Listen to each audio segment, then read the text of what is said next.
ये कहानी है इंसानियत की शुरुआत में हुए पहले कत्ल की। हजरत आदम अलैहिस्सलाम के दो बेटे थे, हाबील और काबील। एक ही घर में पले बढ़े मगर दिल एक दूसरे से बिल्कुल जुदा। हाबील नेक था, अल्लाह से डरने वाला, सीधा सादा और ईमान वाला, मगर काबील जिद्दी था, खुदगर्ज और जलन से भरा हुआ।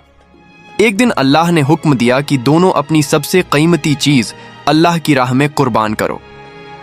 हाबील ने अपनी सबसे अच्छी बकरी अल्लाह की राह में कुर्बान करी, लेकिन काबील ने अपनी फसल का सबसे खराब हिस्सा चुना, सूखा बासी और बेकार।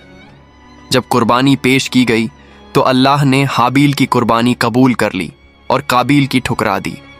बस यहीं से काबील के दिल में आग लग गई, जलन, नफरत और गुस्से की। एक दिन जब हाबील अकेला था, काबील ने उस पर हमला कर दिया, उसका गला दबाया और फिर एक बड़ा पत्थर से अपने ही भाई को मार डाला। इस जमीन पर यह इंसान का पहला कत्ल था। जब हाबील की लाश जमीन पर पड़ी थी, काबील सदमे में था, समझ नहीं आ रहा था कि अब क्या करे।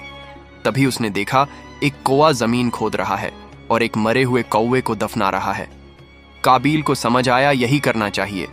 उसने जमीन खोदी, अपने भाई को दफनाया और रोते हुए कहा, मैं इस कौवे से भी कम अकल निकला, मगर अब पछताने का कोई फायदा नहीं था। काबील दुनिया का पहला कातिल बन चुका था।